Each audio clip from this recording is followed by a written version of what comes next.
What's up, everybody? Welcome to the Pick Six Podcast, CBS Sports Daily NFL Podcast. I'm Brinson. I'm your host, and it's time for a Brady Quinn football show. Look at Billy. He even got yes. Debo got rid of the air horns, and Billy brought him right back, baby. Hey, you know who's not using any air horns right now? That is the U. That is the University of Miami by getting absolutely throttled by Florida State this past week. You know, it's weird. So, Oregon had Justin Herbert and really struggled to utilize him. Okay, let's just dive into this conversation real quick. You know where I'm going with this, right? I do know where you're going with this. Okay. So I remember calling like Justin Herbert's entire career pretty much when I started calling games for Fox. And he was a Eugene, Oregon kid. It's always a great story anytime you got a hometown kid. He ends up being the starting quarterback. Dreams come true, but then ascends to this, first round top 10 pick, right? Great story. And every single year you'd watch him, you go, man, he's really growing. He's blossoming into this great player. And it was capped off by a Rose Bowl performance, right? I believe they won. Did they win the Pac-12 that year? They had won the Pac-12 that year, right? I believe so, yes. His final year. But there was always something where you're like, man, I just can't put my finger on what it was, but there was just something missing. And then he got to the pros and he got with the Chargers, and you watched him then play on an offense where they opened things up and you go, oh, it was Mario Cristobal's offense holding him back the entire time. And now I feel bad for Tyler Van Dyke, who finished really well last year for Miami.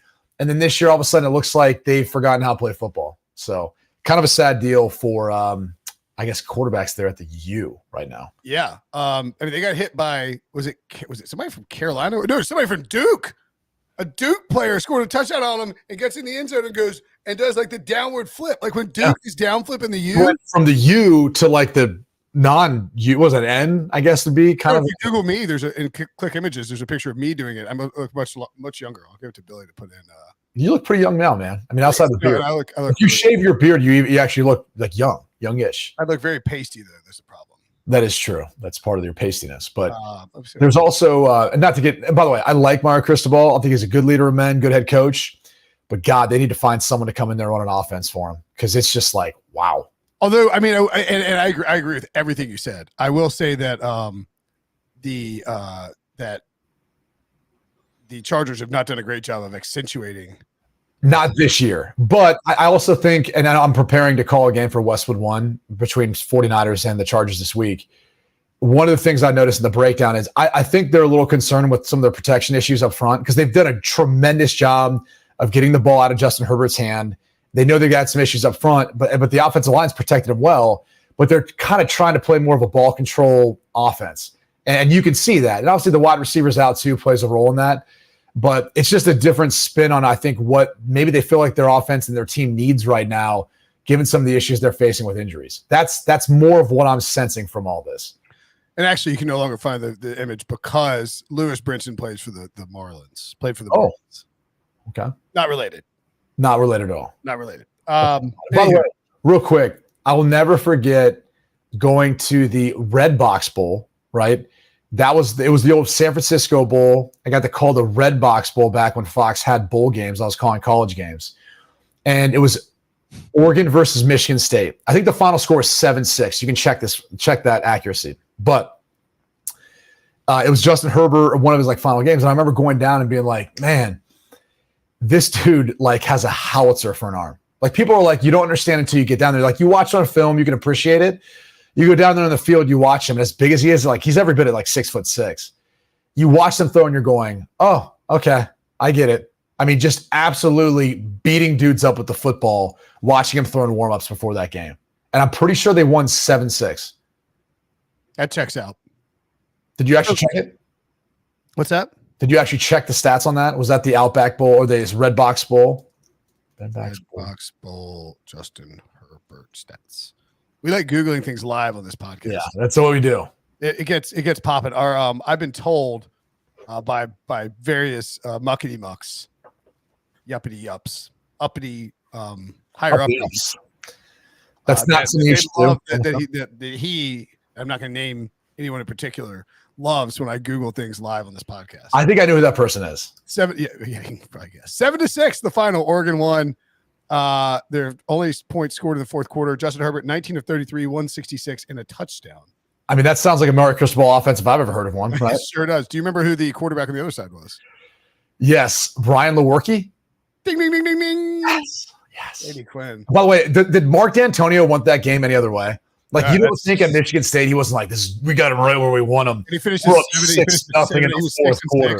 He was 66 coming into that and scores 6 points and he was 7-5 coming in. Yeah. And finishes 7-6 after losing 7-6. Yeah. But you don't think he wasn't sitting there going, this is right where we want him. Right. Low scoring out here in San Francisco. The coldest winter I ever felt was a summer in San Francisco. We got NFL stuff to get to. Yeah, sorry. That's fine. That was a Brinson, digression, if you will. Well, okay. Yes. All right. I'm not going to. Keep moving. So the Thursday Night Football, Atlanta at Carolina. We'll preview it very quickly, in under 4 minutes. So PJ Walker is still the quarterback, right? Yes. You got mentioned halftime for Baker after looking terrible. I was going to say Baker looked pretty good coming in off the bench to help out. I know. I went on Nick Costa's show his You Better You Bet show last week, and they were like, "All right, you're in Carolina. You're close to the situation. What do you think?" I'm like, "Well, not really. I'm pretty far away, but whatever." They're like, "What do you think? This Carolina team really turned it around the corner?" I'm like, "What are you talking about?" Typical New Yorker, by the way. Everything, you're in the state of North Carolina. You're close to Charlotte. It's like no. I'm closer to DC than Charlotte. Right.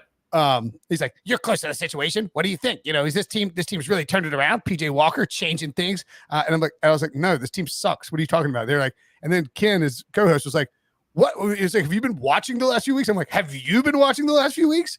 They're like, they beat the Bucks by 3 touchdowns. It's like, okay, the Bucks aren't very good. Panthers defense. There was a first home game with Steve Wilkes. They played hyped up. They scored a late touchdown, so it wasn't 14-3, and then.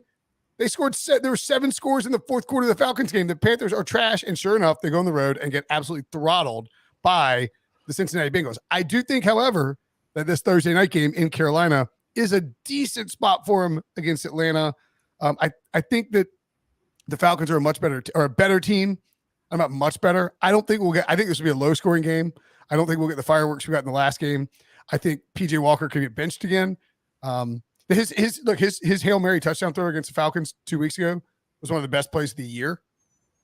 But I just don't think either of these teams are particularly great, and people are really overvaluing what they saw on that Sunday in that fourth quarter in red zone style fashion, where you kept getting inundated with that game, even though if you, like me, locally had that game on, you're like, this game sucks for 3 quarters, and then it just turned into a shootout.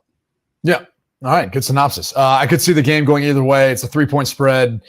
Home dogs have done well this year, especially in the short week this time of year. Usually the home field advantage starts to play a factor. But this team should be 3-6. Let's just put it that way.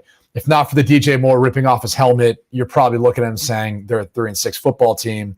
And so the rest is history. But I would ask you this. What's the identity of the Carolina Panthers? I have no clue. I don't either, but you know what the identity of the Atlanta Falcons is, right? They can run the football, whether it's with Cordero Patterson or Tyler Algier and Marcus Mariota being a part of that. And even though the passing game isn't great, it's supplemented enough to be able to handle it.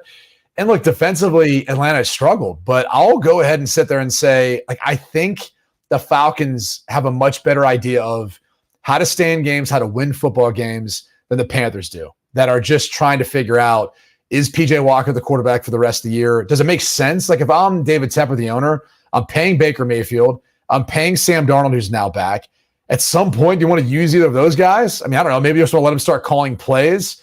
It seems anybody can call plays these days. Well, yeah, apparently. By the way, PJ Walker only on the roster because Matt Rule coached at Temple. I don't know about only on the roster for that. He's displayed, I think, in recent years in some preseason games and so forth, the ability to kind of move around and be a backup. Probably a little insurance policy for you, but it helps. It helps that he played for Matt Rule. So that's all part of it. But I just kind of look at this game and go, I would lay the 3 points here with Atlanta. I know it's up against history on the short week. The Carolina Panthers typically have a good defense. I just kind of look at them right now and go, I think they're a lot of soul searching going on right now in Carolina. But they are debuting that sweet black helmet. I did see that. Oh, they are?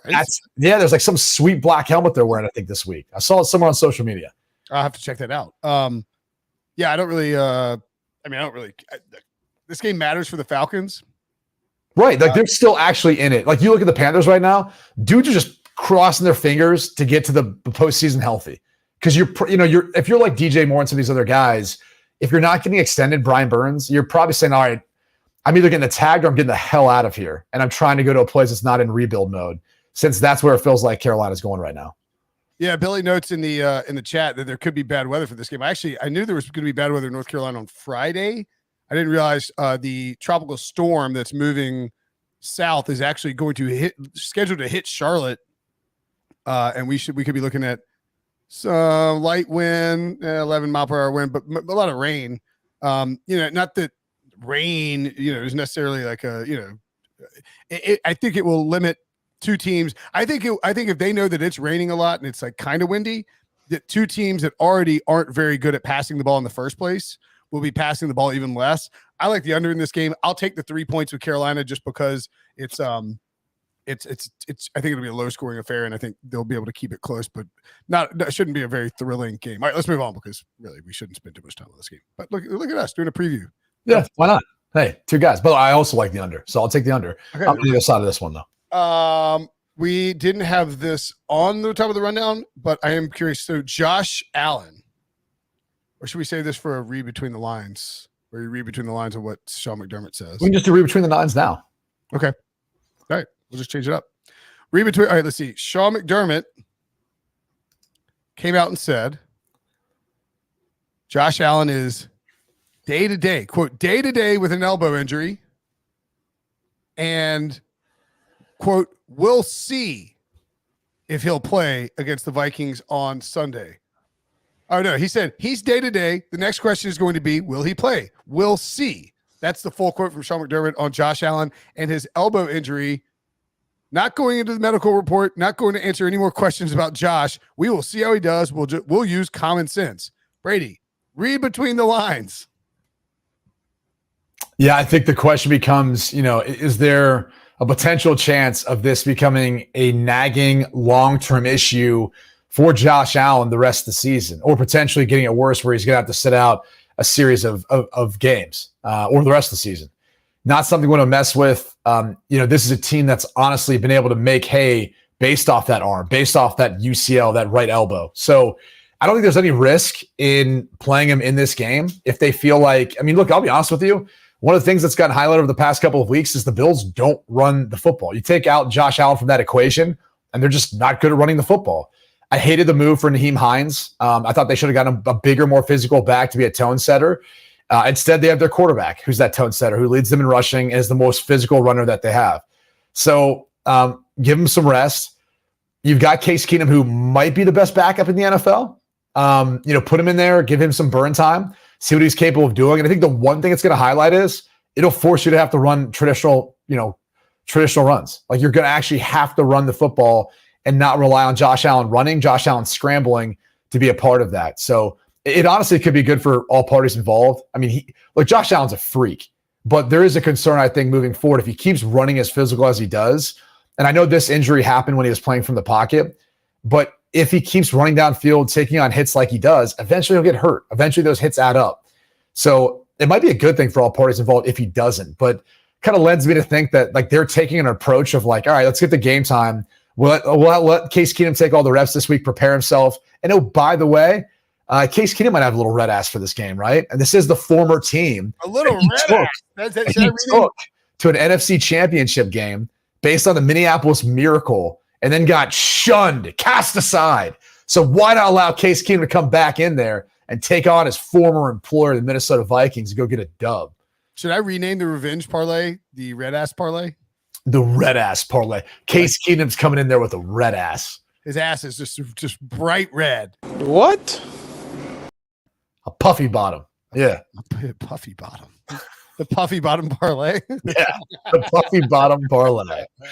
No, that's how I look at it. There's just no reason to risk Josh Allen's arm. It's too valuable. He's too valuable. If you can give him a week of rest. Here's the only tough part about it is the AFC East is extremely competitive. Like, can you afford to drop back a game? Sure You just lost to the Jets. You lost earlier to the Miami Dolphins.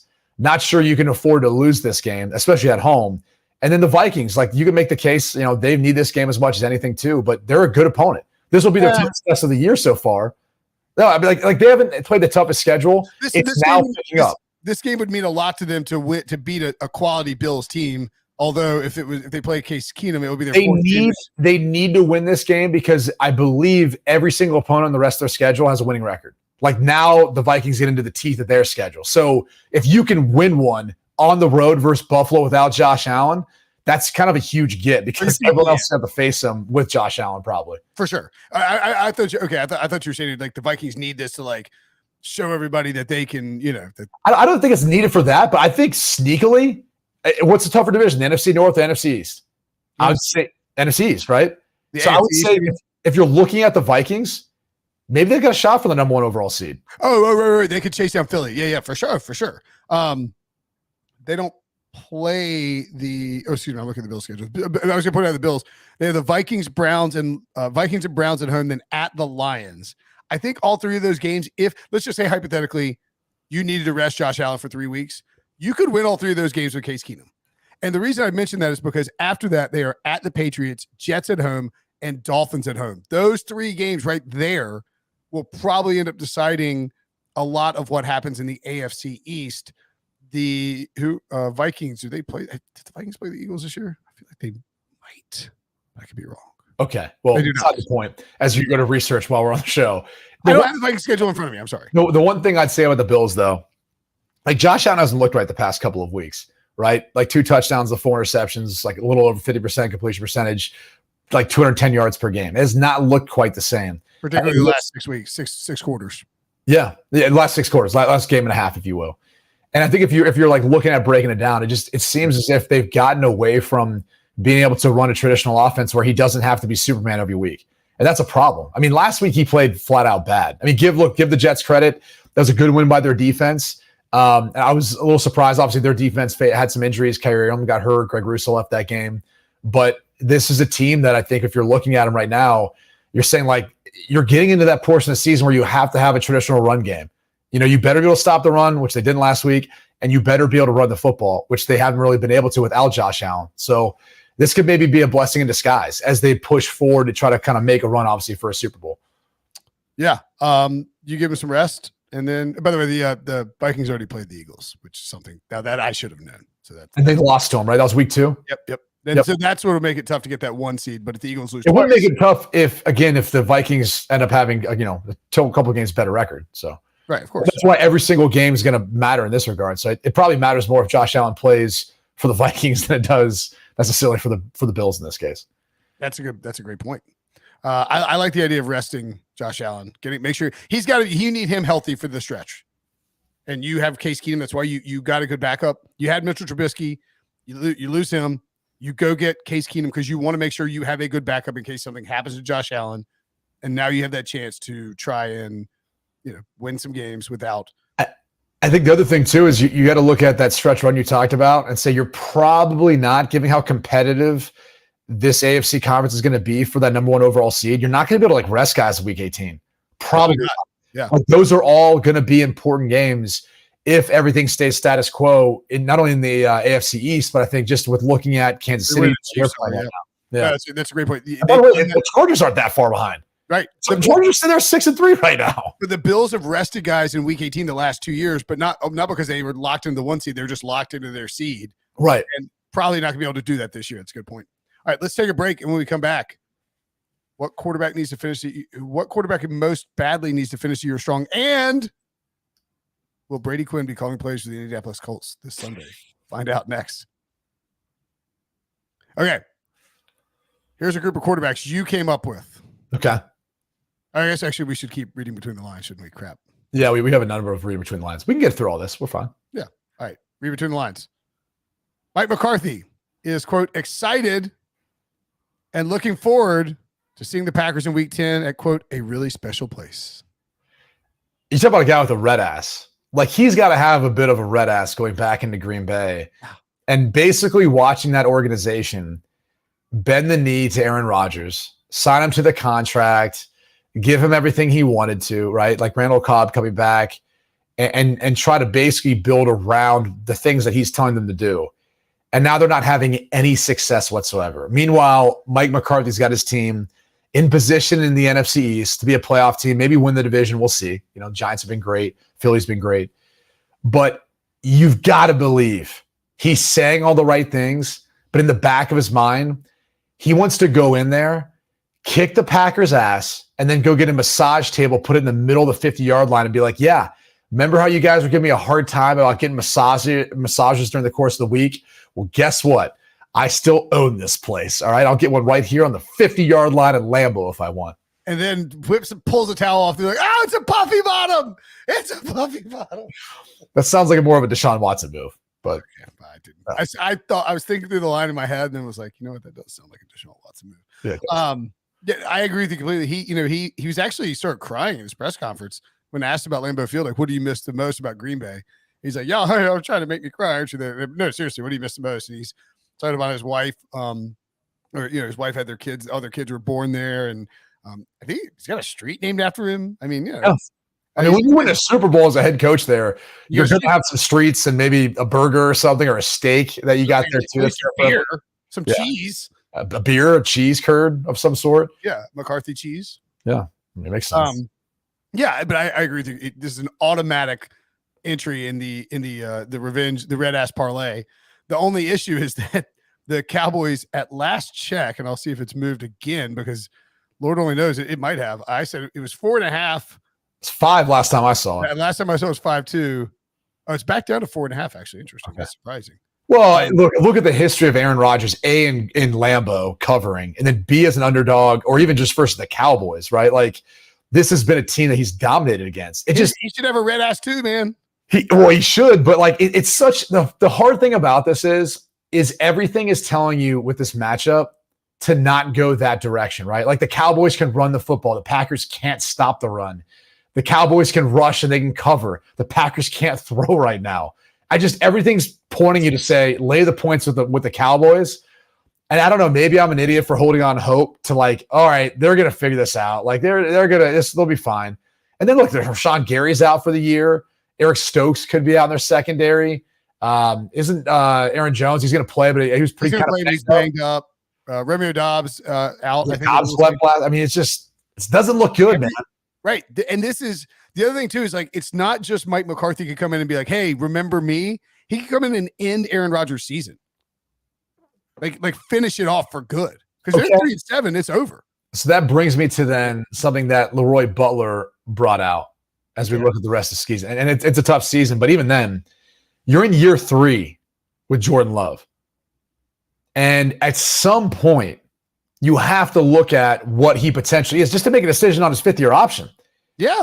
And so Leroy Butler's like, hey, bench Aaron Rodgers, which, look, the way he played last week, people are putting that game on Aaron. And now obviously there's way more to that story, but he was doing some uncharacteristic things. You don't see him throw red zone interceptions, That's just not something he does. He doesn't throw interceptions in general.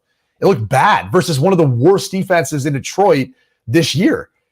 So there probably is a little bit of validity to saying, don't you want to see Jordan Love at some point? If there are no postseason aspirations for this team this year, and as much as it would stink to have Mark Murphy look at his shareholders, because it's a different organization, right?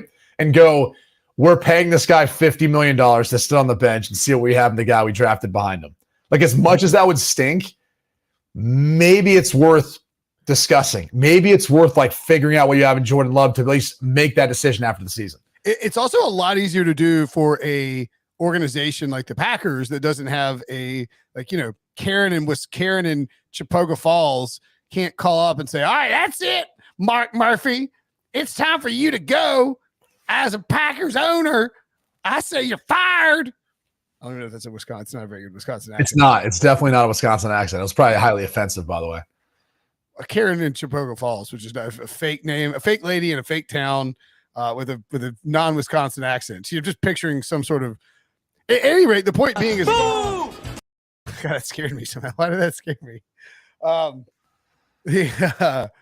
If you're watching on YouTube, I guess you can still hear it on. Do those come through on the podcast feed?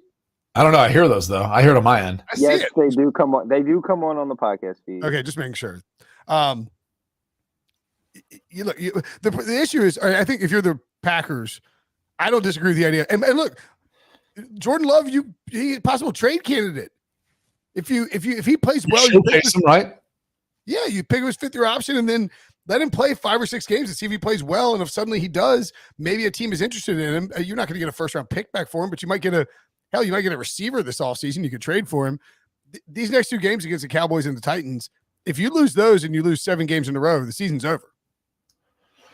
Yeah, no one's going to debate that. I think you look at the stranglehold that the Vikings have too in the NFC North, and you just go, all right, like the division's probably over. So now we're looking at a wild card spot. And I think when you start to divide up, the NFC South, it's just going to be Tampa. We're not going to see anyone else from that division. The NFC East, you're going to have multiple teams, right? I mean, it's obviously looking like Philly now. It could be Dallas too, maybe the New York Giants as well. Like, who knows? Maybe it's all 3 of them. And then the NFC West, you've got obviously Seattle and San Francisco biting for it right now. So when you start really adding it all up, they have such a long road just to get back into this, to be a wild card team, that I do think you have to start contemplating, like, maybe we need to look at Jordan Love and just from a business standpoint and say, like, where are we going to be at with this guy after the season so we can make a decision on that 5th-year option. I think there's some validity to that. I agree completely. All right. Well, more read between the lines. I love this one. I love every fiber of my being. I love this. And we can tie in which quarterback needs to finish the season strongest into this quote after we get through it. This is from Pete Carroll. If you notice, let me see if I do a better Pete Carroll. Yeah. If you notice, Geno's going off the wristband, and that's a big help. It smoothed things out, sped things up, cleaned things up, and that's part of it too. We never did that before. There was resistance to that, so we didn't do that before. When Shane, talk about Walter, the OC, says something to Geno, he's not doubting it. He's just going with it. So there's a real immediate flow and a process that accelerates the process. I was trying to be more enthusiastic, but I don't know. First off, big props out there. Big ups to my guy, Sugar Shane Waldron. Spent some time with him back when he was just getting into coaching from New England to Notre Dame, and now has made his way into the NFL. So not surprising at all. He's found himself to this point. Really, really, really bright guy. Knew that from like the get. What they're pointing out, and this is more of like a serious conversation here, because this has been actually a big debate. I don't know if you know this, Will. This has been a big debate for a while, because if you look at how plays are communicated in college, a lot of teams use wristbands or they signal from the sideline, okay? Which is a really efficient process, right? Like, you've got your signs up. Some of that's going to be for formation, personnel, what have you, and some of it's going to be a concept or play. Have right? you ever been on the Notre Dame signs? But I don't. Do they use signs? I don't think they use signs. I guess they don't use signs. Never mind. Yeah, we're not like one of those rinky-dink like college. They run a pro-style system with times, right? It's a real system. When I was there, it was the New England system, so it was super cool because I'm sitting there like just like Tom Brady reading off a wristband. Here's why I was always a proponent of reading off a wristband. There's 2 reasons. All right, the first is it is faster. If I was to say to you 0 out slot 66 double seam snow alert 40, right? Absolutely. Now, you have to say that twice. Say it again. 0 out slot 66 double seam snow alert 40. Double K's on one. Okay. The problem is, can I guess what play that is? Sure. It feels like I feel like there's somebody shooting up the seam out of the slot, and then somebody coming across on the other side. No, it's a 2x2 concept. You're going to have basically seam routes, seam adjusters, risk cover 2. Outside guys are running what's called 14-yard stutters. Okay, that's kind of what I was saying. Okay, that's kind of what I was saying. And then your running back's actually running the snow route where you're trying to isolate him and can break either way, whichever way he wants. Alert 40 is actually alerting to the draw in the event you do get a light box and cover 2. Right, okay, so then you can okay. The double cadence is obviously you can run a cadence, see what the defense does. Alert after that if you need to. Okay, but the whole point is saying that twice, all right, it takes a while to do it. And as opposed to a wristband where you go wristband 14, and then you go 0 slot, 66 double seam snow alert 40 on 1, right? Double cadence on 1, right? Like, so it's a lot faster process, more efficient. And people at home might be like, okay, what does this matter? 5 seconds at the line of scrimmage matters, sure, especially on that particular play. And I picked that play because you have a double cadence. So I need as much time as possible to get all the information I can. And that's a play call that didn't have a shift, didn't have a motion. So this has been forever a debate because a lot of people some quarterbacks were like, well, the guys talked to me in my helmet, so I can just repeat it. Well, that's true to a degree, but it's not as fast of a process. And the other thing is, dude, it's kind of hard to mess up reading off a play. You can leave out some stuff repeating what they say, or the communication isn't great. Like, it just so happens every time you go into Foxborough, trust me on this, you're going to have a communication breakdown. You're not going to hear it all the time to coach the quarterback. So there's times where you wear a wristband just for that reason, even though you're just repeating what they tell in your helmet. So there's truth to that. Like, it is a faster procedure calling it off the wristband. But there's some quarterbacks who don't like doing that because they want to have eyes on everyone in the huddle while they're doing it. Now, some guys will look at the wristband, they'll look at the play, and they'll know the play and they can repeat it. They don't need to look down and read it as it is. Right. And the last thing I'll say is, it's a lot harder to mess up a call if it's on the wristband, all right, than it is if you're calling it based on what someone's saying in your helmet, right? Sure. So there's that element to it. It's more efficient, and it's kind of harder to mess up. Now, I've definitely messed up wristband calls, because what they do is everything will be, because let's say you have 150 plays, they'll be in right formation. So then they'll say flip number 44. And so you take that right formation, you have to make everything that's in a right formation left, every motion shift formation, and then every number that's even odd. So sometimes you'll either forget the flip altogether, or you might mess up a portion of that. That's the only reason where it gets a little haywire. But for the most part, like, that is the age-old debate, reading off a wristband. And so for some veteran guys, they're like, dude, I'm not doing that. Come on. It looks rinky-dink. Looks college. Well, that's what I was going to ask is, let's say hypothetically you have a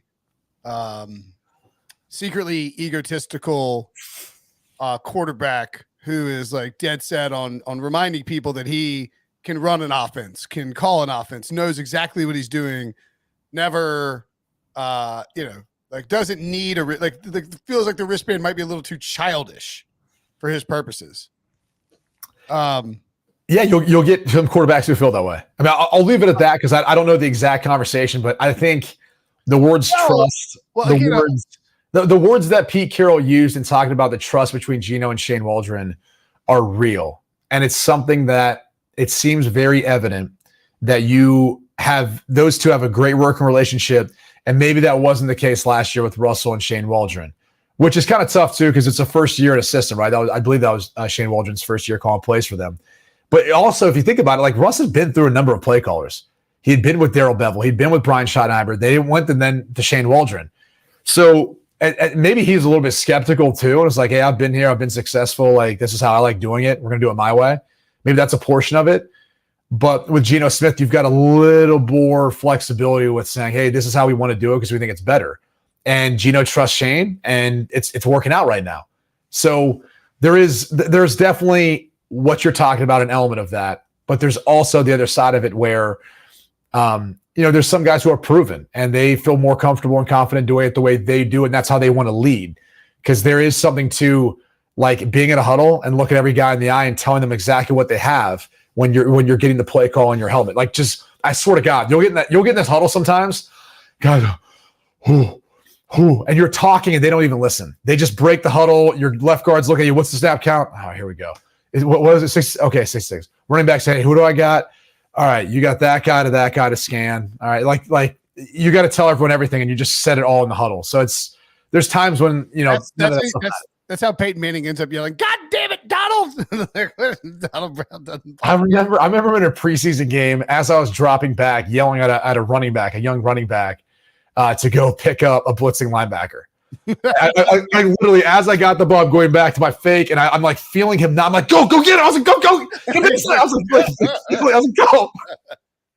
And like, there's points where you get to the point where, like, that was like year 8, so you're getting to the point where the game's so slow, you're seeing it, and these guys aren't seeing it. Like, you knew before the snap it was happening, and you kind of point, looking back, like, all right, is he seeing it? You don't want to be too obvious.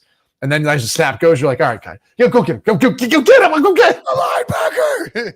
The good thing was, though, the running back actually did not go get the linebacker. I moved enough where I just, like, he turned around. I was like, all right, he's now a viable option to throw to. Off the running back. I was like, there you go. So he makes a mistake, but he ends up getting the ball out. And that's another golden rule of playing quarterback in the NFL. I swear to God, anytime a receiver runs a bad route or the wrong route, they'll get the football. Because, like, a quarterback will drop back and will be like, what the hell is that guy doing? And then he's like, he just is like standing there. You just throw it to him. You're like, all right. You get so fixated on the guy, you just end up throwing at him anyways, and usually they end up catching the ball. Well, and like plus like the defense is probably prepared for, like, they have like an idea of like what kind of, like, the guy's like squatting on a curl route and this guy runs like an in route instead. Yeah. You're like, oh, whatever. I'll never forget, we're on Monday Night Football playing against Buffalo, and Kellen Winslow was supposed to run an over route. It was like a deeper crossing, like to 18 to 22 yards. We're a 3-by-1 set. So across the field, he should be, about a few yards inside the numbers where he's going to catch the football. And he literally broke it off into a shallow cross. And I think I was like, I ended up throwing it to him because I was like, well, he's my only viable option at that point. They blitzed the back, so they took the back out of the equation. And so I ended up throwing to him. I was like, Kellen, you got to get deeper. It's a 2-minute drive, dude. Like, but it's like the timing. He's where he thinks he's supposed to be to catch the ball, like a good second and a half before or maybe like 2.5 seconds, whatever it is. Like, well, at that point in the NFL, it's like you think playmakers, not plays, and you're just trying to hit the open guy in a 2-minute drive. Fortunately, Phil Dawson's a stud and bailed us out with a long field goal to win it. But love it. I just remember like talking to him after. I was like, "What are you doing?" He's like, "I was getting open." I was like, "Yeah." I was like, "We need to get down the field though.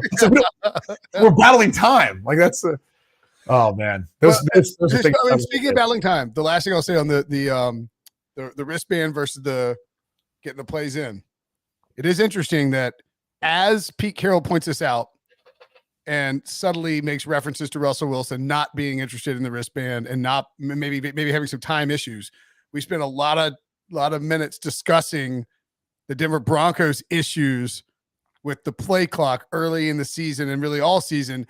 I don't know. One could draw two comparisons to those situations if one were so inclined.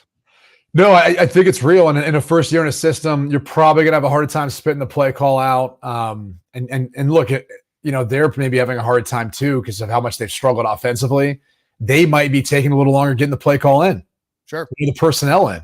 Like the first thing you got to do is figure out what personnel you're running that play from.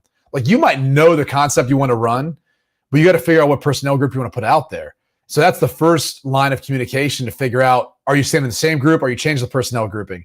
Once you figure that out, now you're going to that concept and figuring out if you want to call it as is, tweak it, how you want to go about getting to it based on what you're seeing from the defense. So all those things like play a factor into it. And, people take for granted how hard that is. Like it's hard to call plays at any level, let alone doing it at the NFL level. So there's a lot that goes into it. And if you could simplify that, and that's why I think a wristband's smart for a lot of people.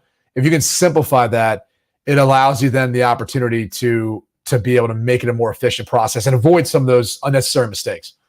Speaking of difficulties calling plays, let's just segue right into, I guess it's our final read between the lines, except we don't have a specific quote. Billy, do you have the quartiles clip handy for Brady? He might not have. He might delete it. It's all right. Okay, we're the fourth winningest franchise in the league since 2000. All right, that means in the upper quartile of winners, we're in the top quartile of that upper quartile.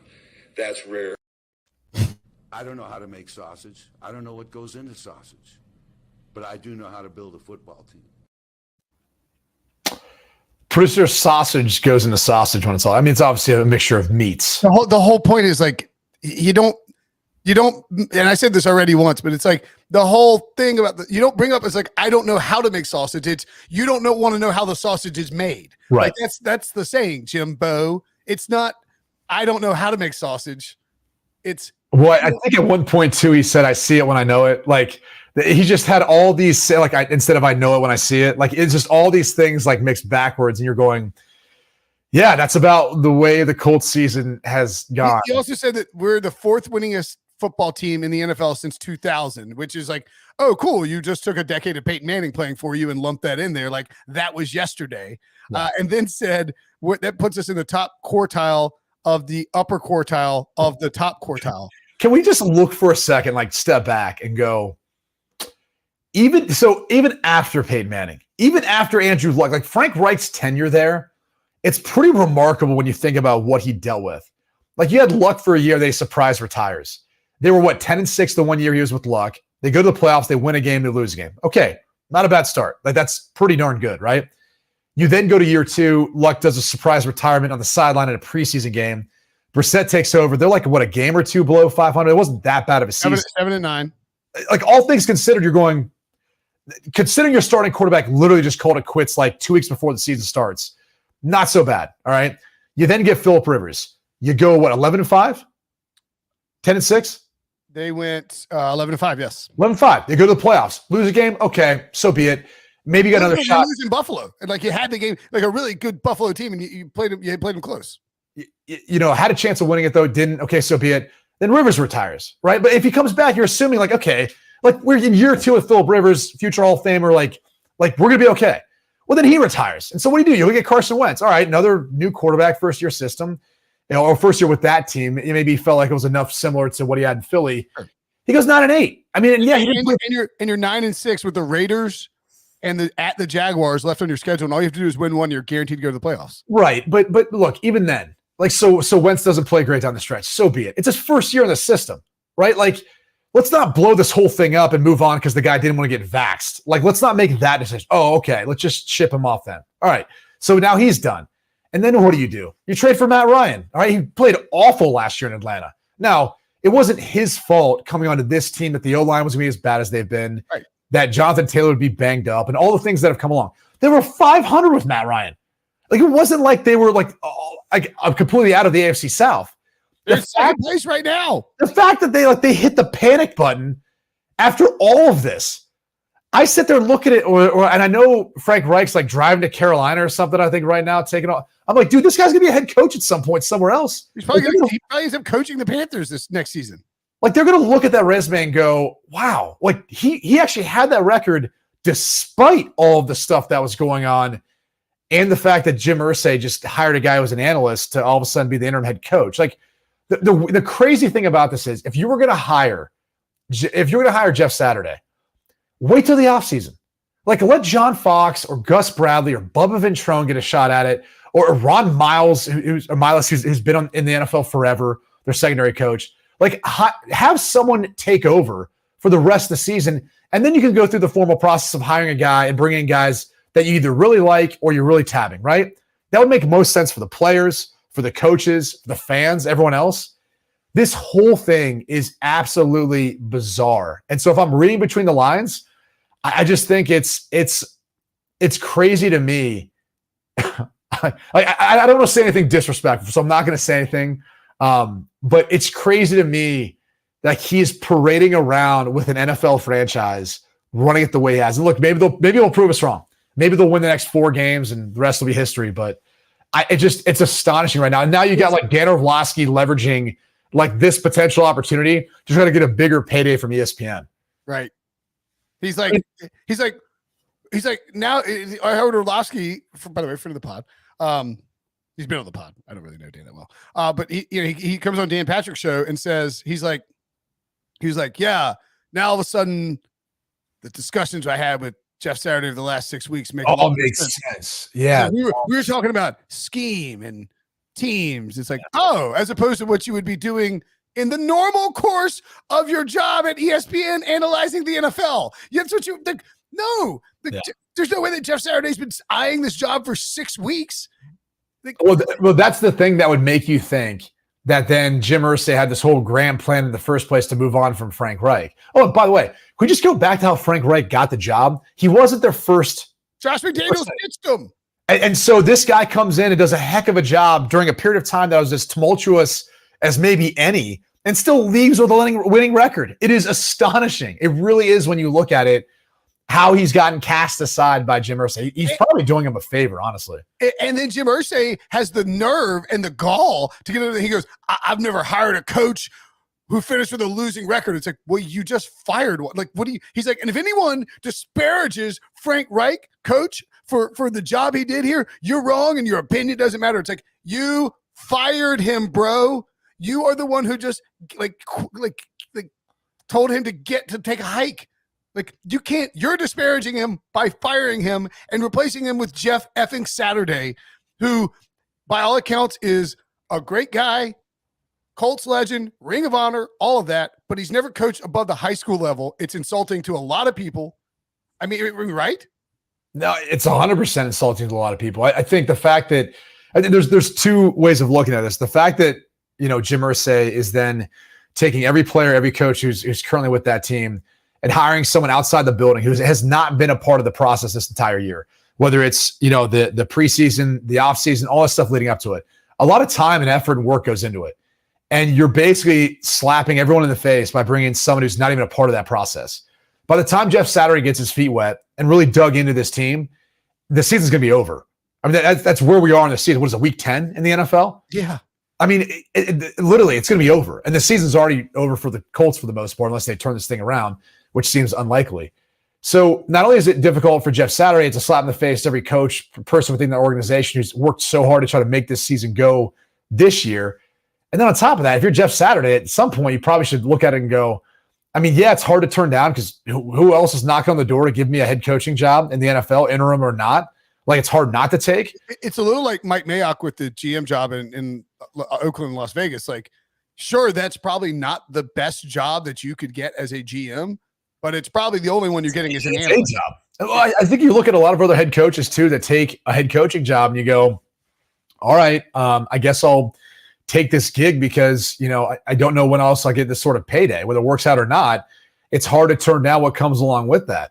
And so you see some coaches who take gigs where you're like, man, they got an uphill battle as it is, but they know if they get fired, they got the severance, man. Like they're getting that solid payout. So there's a financial component to it too. And it's hard to blame them for. Now, I don't know what agreement there is with Jeff Saturday and all that. It's more the fact that, like, I look at a kid like Sam Ehlinger, right? Who, when they put him in there to see what they have in the rest of the season, my brain went two ways. We talked about this. It's either that they really want to see what they have in him. They feel like with their offensive line issues, he'd be better suited for circumventing some of the issues they have protecting quarterbacks, which clearly we saw last week doesn't matter. Or it's because they want to tank and they want to try to get themselves in a position to be able to take one of the top quarterbacks in next year's draft. And then you see them obviously fire Marcus Brady. They fire, Frank Reich. And now you look at him and you go, so what is your he's going rogue on this team, and it's hard to know if he's trying to tank because I think he probably is, but like at the same time, he might just be so cuckoo for Cocoa Puffs that he doesn't know what he's doing. Yeah. I mean, don't forget in the middle of all this, he went on an extended 13-minute rant against Dan Snyder at the owners' meetings. Like, the guy has had some pretty out there moments over the last month or so. Yeah, no, I mean, and it goes to show you, like, once you can hit that jackpot, right? Like, I was talking earlier today on radio about how, imagine the one person who won that I think it was in California too. They had the winning ticket. Like, they get $1 billion after taxes. Yep. They can immediately go buy an NFL franchise or be a majority owner. They're flush with cash now. And think about if you could get in that circle. You could be an awful owner and you're still going to make money. There is no better business than being an NFL owner, a majority owner, because you are printing money. You literally are a mint. You're just printing money. You can be awful. You can have losing teams, still make money. Like, that's just the way this thing's set up. So it's crazy to me to watch how this is all transpiring. There's all these careers that are just lumped up, balled up into a big wad of just paper and thrown in the trash can with how this is working out right now, at least in the short term. Again, maybe Jim Irsay is a genius. Maybe he actually does know how the sausage is made. Maybe he's right. Maybe you don't have you don't have to be a nuclear scientist, all right, to figure out how to go to Mars, even though I'm pretty sure that's not what nuclear scientists do in the first place. But maybe he's right. It's just football, and we're all overthinking this. A lot of people lose a lot of games in this league, Brady. Yeah. Michael Jordan lost a lot of games. Michael Jordan missed a lot of shots. Yeah. He lost. There's no question about that. Honestly, it's not really even in the consciousness of my mind. By the way, that right there is amazing. That was eventually going to get to the Michael Jordan clip, but Jim Irsay took like 14 seconds to get. He's like, "There's no question." He broke into a song. Like, all he needed was his band next to him and then maybe a tree to lean up on. He was actually making sausage. He was making sausage. He was making sausage. Okay. He was making word sausage. Is what he was doing. All right, that's going to do it for us. Brady Quinn fought another. Real quick. What? Donation. Jets won this week. Quinn Williams, beast for defensive player of the year. Sauce Gardner, defensive rookie of the year. Sauce Gardner's like minus 200 defensive rookie of the year, I think, at this point. Oh, it's not bad. But you've got, I think you've got the formula if you're the Jets, right? You run the football, don't ask Zach Wilson to do too much, kind of dink and dunk to Garrett Wilson mostly. And then you just try to play great defense. And I think you can win some football games that way. But Sauce Gardner, by the way, Sauce Gardner, even money to be defensive rookie of the year. Well, there you go. I'd probably bet that. Yeah. I mean, right now. Aiden Hutchinson, 14-1. Ooh. I don't really see that improving that much more. But $1,000 donation. It's going to the Catch a Lift Fund. It enables post 9/11 combat injured veterans all over the U.S. to recover and rehabilitate both physically, mentally through physical fitness, motivation, and support. I'm all about veterans. I have a foundation that works with veterans. That Third and Goal Foundation. Veterans Day is coming up, so that's why we didn't go with like an option or whatever that someone would recommend. We wanted to make this more veteran centric for this specific week, but really, really cool organization. Check it out at catchaliftfund.org. They do amazing work. Met a lot of people who run it. So really, really cool story behind it. So thank you to all the veterans out there. Hey, and Jets fans, if you're watching, if you're listening, if you're searching YouTube for Brady Quinn Jets, which is apparently a thing that is happening quite often based on our metrics that we're looking at behind the scenes, and you happen upon this, go donate to Third and Goal. No. That's not going to happen. I'll put it this way. And then hopefully they see this because Jets fans are cheap. Okay. The reality is not only have they not matched any donation to any of these charities, they just talk on social media and on the internet. So they can stay cheap. All right. We'll let them keep reveling in their wins and I'll keep donating and being a man of my word and helping out the more the Jets win. So everybody wins in this case. We don't have to have them actually, dislocate their arm, reaching into their pocket to actually donate because I know they're cheap asses and they won in the first place. Oh, God. All right. Hashtag take flight. Hashtag Super Bowl. Thanks for watching. Hashtag take flight. Cheap asses. Hashtag take flight. Spirit Airlines of fans. Hashtag Frontier Airlines. That's what I was going to say. Oh, man. All right. Thanks for watching. Thanks for listening. For Brady, I'm Brinson. We'll see you guys later.